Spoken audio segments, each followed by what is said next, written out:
সকলোকে লহৰ কৃষ্ণলৈ স্বাগতম জনাইছোঁ। আজি আগবঢ়াব বিচাৰিছোঁ ষষ্ঠ শ্ৰেণীৰ দ্বিতীয় একক মূল্যাংকনত আহিব লগা পাঠসমূহ। কোনসমূহ পাঠ আহিব, ব্যাকৰণৰ শব্দৰূপ আৰু ধাতুৰূপ কি কি আহিব, ভিডিঅ'টি আৰম্ভণিৰ পৰা শেষলৈকে চাব আৰু কেনে লাগিছে লাইক কমেণ্ট কৰি জনাবা। প্ৰথমে আছে দশমঃ পাঠঃ ৰক্ষকঃ ভক্ষকাৎ প্ৰশস্যেতৰঃ লং লকাৰ প্ৰয়োগঃ। ইয়াত লং লকাৰ প্ৰয়োগ কৰি দেখুৱাইছে। পাঠটিৰ অসমীয়া অনুবাদৰ সৈতে ভাল ধৰণে চাবা। সাধু হিচাপে লিখিবলগীয়া হ'লেও ইয়াৰ পাঠটোৰ পৰা যাতে লিখিব পৰা যায়। তাৰপিছতে ইয়াত প্ৰশ্ন আগবঢ়োৱা হৈছে। অভ্যাসত দিয়া হৈছে প্ৰশ্ন নাম উত্তৰাণী লিখত সিদ্ধাৰ্থ একদা কুত্ৰ অগচ্ছত উপবনে খগাহ কিং কুৰ্বন্তি স্ম ৰাজহংসঃ দৃष्ट्वा সিদ্ধাৰ্থ কিম অকৰোৎ ৰাজহংস কেন আহত আছিত সিদ্ধাৰ্থঃ দেৱদত্ত কিম অবদত হংসস্য ৰক্ষকঃ কহ আছিল। প্ৰশ্ন নিৰ্মাণ কোৰটো আছে। প্ৰশ্ন কেনেধৰণে নিৰ্মাণ কৰে ইয়াত দেখুওৱা হৈছে। এইটো পাঠৰ প্ৰশ্নৰ কেনেকুৱা আছে। ৰাজহংসঃ স্বছন্দম বিচৰন্তি স্ম ৰাজহংসঃ বিক্ষাত অপতত। প্ৰশ্ন নিৰ্মাণ কৰিবলৈ যিকেইটা তলৰ শব্দত আণ্ডাৰলাইন কৰা আছে সেই শব্দকেইটা আঁতৰাই তাত প্ৰশ্নবোধক শব্দ ব্যৱহাৰ কৰিব লাগিব। 3 নম্বৰ দি আছে অধুলিখিতান শব্দান পৰ্যায়বাচী শব্দন সহ মেল। পৰ্যায়বাচী শব্দৰ লগত শব্দখিনি মিলাব লাগে।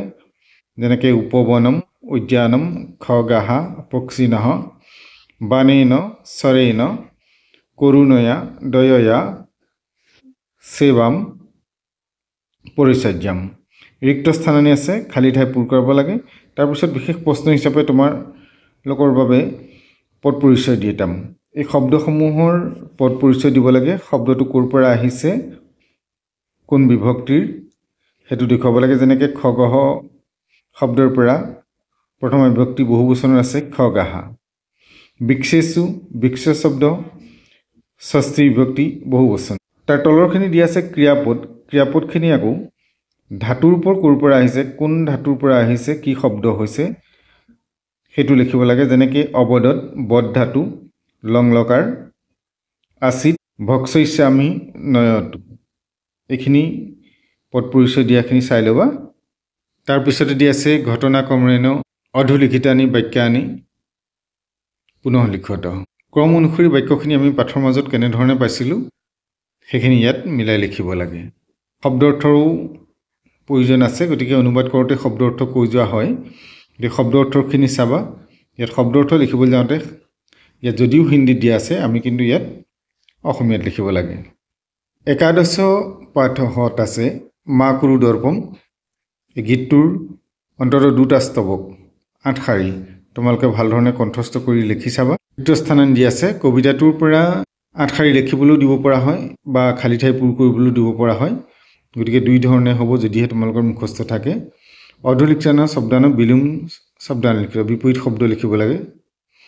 তাৰপিছতে আছে শব্দাৰ্থ মেলনম, শব্দ অৰ্থৰ লগত মিলাব লাগে। প্ৰশ্নোত্তৰ দিয়া আছে লোকঃ কথং মোদয় কস্মিন মাৰ্গে মাচল কং লালয় কং দূৰে অপনয় কং বস্তু মা পিবহ। তাৰ তলতে এইখিনি শব্দ অৰ্থখিনি। পিছৰ পাঠটো আছে স্বামী বিবেকানন্দ। দ্বাদশ পাঠ স্বামী বিবেকানন্দৰ বিষয়ে অন্ততঃ 5টা বাক্য মনত ৰাখিবলৈ চাবা। যিহেতু এই পাঠৰ পৰা তেনেকুৱা ধৰণৰ প্ৰশ্ন হ'ব পাৰে যে স্বামী বিবেকানন্দৰ বিষয়ে 5টা বাক্য লিখা। পদেন আৰু পূৰ্ণ বাক্যন উত্তৰত প্ৰশ্নোত্তৰখিনি চাব লাগিব। পুনৰ আছে ৰেখাংকিত পদান আদিত্য প্ৰশ্ন নিৰ্মাণ কৰিব লাগে। ৰেখা অংকন কৰা যিখিনি শব্দ আছে সেই শব্দখিনিৰ ঠাইত প্ৰশ্নবোধক শব্দ ব্যৱহাৰ হ'ব। উদাহৰণক অনুচিত পদ পৰিচয় দি যাম। উদাহৰণ এটা দিয়া হৈছে, তাৰ নিচিনাকৈ পদ পৰিচয় দিব লাগে। আমি আগৰ পাঠতো পাই আহিছোঁ পদ পৰিচয় কেনেধৰণে দিব লাগে, গতিকে এইখিনি তেনেধৰণে চাই ল'ব। ভিন্ন প্ৰাকৃতিক পদং ৰেখাংকিত গুৰুত্ব। এটা বেলেগ শব্দ প্ৰয়োগ হৈ আছে, যেনেকৈ অভৱত অভ্ৰমত ভৱ অকৰোৎ।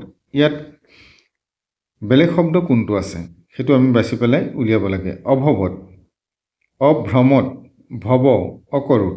গতিকে অভ্ৰমত শব্দটো বেলেগ হৈ আছে।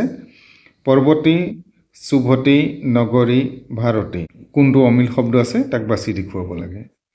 বিদেশহ পাঠ গীতামিতম গীতামিতমৰ শ্লোকখিনি তোমালোকে কণ্ঠস্থ কৰি ৰাখিবা ইয়াৰ সংখ্যা অনুসৰি লিখিবলৈ দিয়া হয় কেতিয়াবা 2 নম্বৰ শ্লোকটো লেখা বা কেতিয়াবা 3 নম্বৰটো বা 1 নম্বৰটো এনেধৰণে সংখ্যা দিয়া হয় লিখিবৰ কাৰণে গতিকে তোমালোকে মুখস্থ কৰোতে এইখিনি কেই নম্বৰ কোনটো শ্লোক হেতু মনত ৰাখি পেলাই মুখস্থ কৰিবা প্ৰশ্নোত্তৰো আছে যদিও প্ৰশ্নোত্তৰতকৈ বিশেষ গুৰুত্ব ইয়াত শ্লোকসমূহ কণ্ঠস্থ কৰাত খালি ঠাই পূৰণ কৰিবলৈ আহিলেও মুখস্থ থাকিলে সেয়া কৰিব পাৰিবা আকৌ যেতিয়া ক অংশৰ লগত খ অংশ মিলোৱা সেইখিনিও তেনেধৰণেই হ'ব একপদনৰ উত্তৰত আৰু পূৰ্ণ বাক্যনৰ উত্তৰটো আছে যে একপদনৰ উত্তৰত এটা শব্দৰ উত্তৰ দিবলৈ কহ তত্ত্ব নমুহতি শাস্তানি কং ন চিন্দন্তি পূৰ্ণ বাক্যন আছে নৰহ জিনানি বাসাংসি বিহায় কানি গিহ্নাতি এনং কহ ন সুচয়তি আৰু আছে স্মৃতি বিভ্ৰমহ কস্মাৎ ভৱতি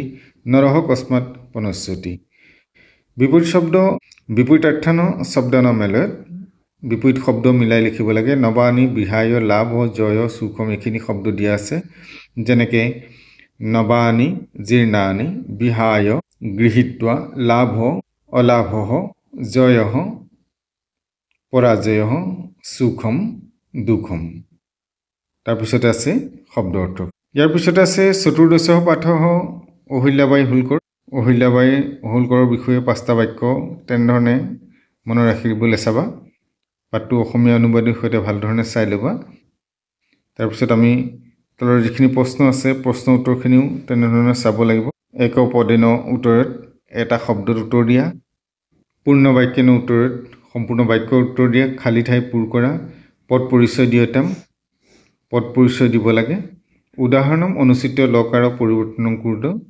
উদাহৰণ দিয়া আছে যে আচিত অস্তি অপস্যত পশ্যতি এনেকৈ তাম ইয়াত দিয়া আছে লং লকাৰত শব্দখিনি দিয়া আছে আমি তাক লত লকাৰলৈ পৰিৱৰ্তন কৰিব লাগে অকৰুত কৰোতি অভৱত ভৱতি অজনয়ত জনয়তি শেষৰ পাঠটো দিয়া আছে প্ৰয়াগহ পাঠটো তেনেকুৱা ধৰণৰ প্ৰশ্ন উত্তৰৰ বাবে আমি প্ৰথমে পাঠটোৰ অনুবাদখিনি অৰ্থাৎ অৰ্থ কৰি পেলাই পঢ়িবলৈ চেষ্টা কৰিব লাগিব এইটো প্ৰথম একপদনৰ উত্তৰত এটা শব্দৰ উত্তৰ দিয়া আৰু পূৰ্ণ বাক্যনৰ উত্তৰত খালি ঠাই পূৰ কৰা এইখিনি আছে অধুলিখিত সন্ধি বিচ্ছেদ মাকৃতম গতিকে আমি এটাইকেইটা পাঠত দেখা পালোঁ যে সন্ধি ভঙা আৰু জোৰা লগোৱা ইয়া কেৱল এইটো পাঠতে আছে গতিকে এইকেইটা আমি বিশেষভাৱে চাই ল'ব লাগে যে সন্ধি ভাঙিবলৈ বা জোৰা লগাবলৈ দিলে তেতিয়াহ'লে এইকেইটাৰ পৰা দিব লাগিব শেষৰ প্ৰশ্নটো দিয়া আছে প্ৰয়োগৰ বিষয়ে পঞ্চবাক্যান লিখতো প্ৰয়োগৰ বিষয়ে লিখিব লাগে ইয়াৰ পিছতে আমি চাম ব্যাকৰণৰ শব্দৰূপ আৰু ধাতুৰূপ কোনখিনি দিছে শব্দৰূপ দিয়া আছে কিম পুলিংগত আছে ক কু কে কম কু কান কেন ক্যাভ্যম কুইহ কস্মি ক্যাভ্যম কেভ্য কস্মাৎ ক্যাভ্যম কেভ্য কস্য কয়ু কেশাম কস্মিন কয়ু কেশু তেনেধৰণে ক্লিবলিংগত আছে আৰু স্ত্ৰীলিংগত আছে গতিকে শব্দৰূপ পদখন চাব লাগিব তৎখনত আছে পুলিংগত আছে ইয়াৰ স তৌতে তম তৌ তান তেনত্যাভ্যম তৈহ তস্মৈত্যাভ্যম তেভ্য তস্মাত্যাভ্যম তেভ্য তস্য তয়ু তেসাম তস্মিন তয়ু তেসু তেনেধৰণে স্ত্ৰীলিংগত আছে সা তে তা আৰু ইয়াৰ ক্লিবলিংগও আছে শব্দৰূপ লিখন আছে লিখতি লিখতাহ লিখন্তি লুটত আছে লিখতু লিখতাম লিখন্তু এনেধৰণে বিধিলিং আৰু লিট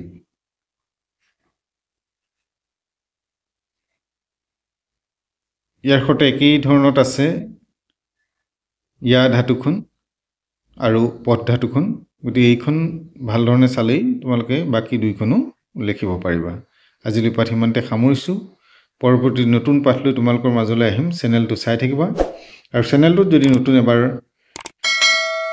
সাবস্ক্ৰাইব কৰি বেল আইকনটো প্ৰেছ কৰিলে পৰৱৰ্তী পাঠসমূহ লগে লগে লাভ কৰিবা